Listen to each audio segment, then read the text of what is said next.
Hello, everyone. The medieval object I've decided to talk with you all about today is a byproduct of the hard work of a bunch of tedious Irish monks from the late 8th century in Ireland.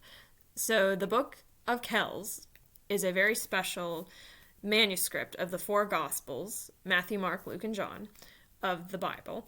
And these four Gospels are four different accounts of the life of Jesus Christ. This book is kind of hard to date, but it is thought of that it's either from Iona Abbey in Scotland, founded by St. Columcille, which is an Irish saint who was known for evangelizing much of Scotland, or possibly the Kells Monastery, which was founded by monks who were fleeing Viking attacks in Scotland at the time. And that is in County Meath in Ireland.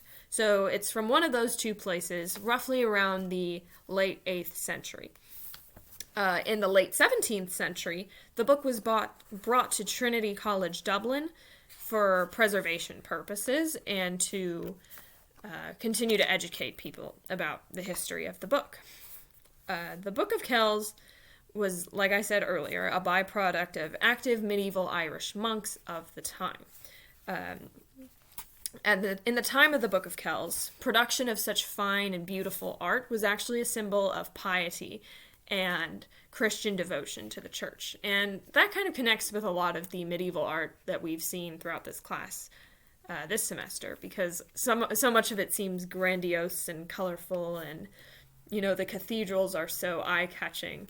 And so this was actually a reflection of a pious group of people attempting to honor God and possibly honor the life of St. Columcille with this book. The book is in what's called insular style, and it has a lot of spiritual motifs from the Celtic world.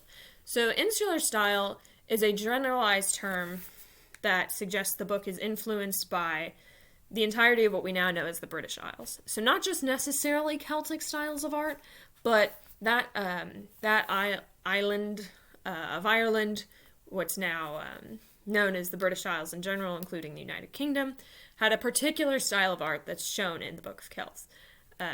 Some of this has to do with the particular designs, the styling of lettering that we might know as Irish looking today, but that's actually, the term for it is actually insular art.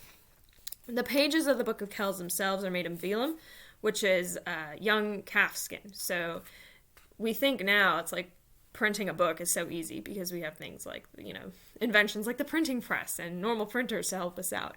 But in medieval Ireland at the time, things weren't so easy. So you had to stretch out this animal skin and start your illustrations and your writing on that, and stack them all together, bring it into the binding process, which was very tedious at the time. So this book is a byproduct of so much hard work.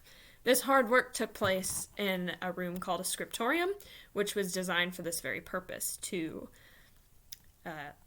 serve as a place where monks could transcribe books. The images in it are popular Christian images that we would think of today, one of them being the Virgin and Child. So many people are familiar with artistic depictions of the Virgin Mary holding her son, the infant Jesus Christ, but in this case, the Book of Kells does it in an insular style, which is very special. There's Jesus in the Garden of Gethsemane, which is where he prays, and is still seen in churches today. And there's also a depiction of the temptation of Christ, with the devil actually depicted in this art as well. So, very famous Christian images from the Gospels portrayed in an illustrated way in the Book of Kells.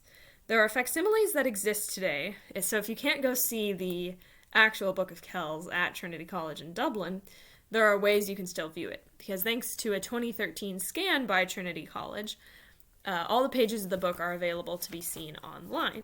And the book in general is just a celebrated Irish treasure and brings in a lot of tourists from around the world, really. And, in the mid-19th century, there was kind of this revival of a Celtic celebration of heritage, and because of the growing nationalist sentiments in Ireland, the Irish people came to really want to appreciate certain aspects of their culture that were very much their own and spoke to the Irish experience.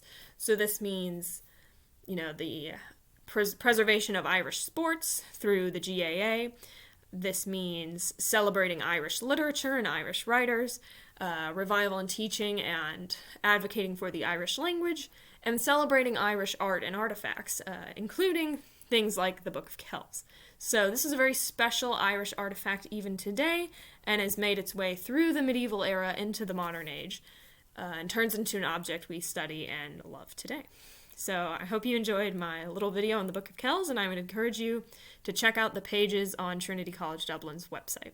Thanks.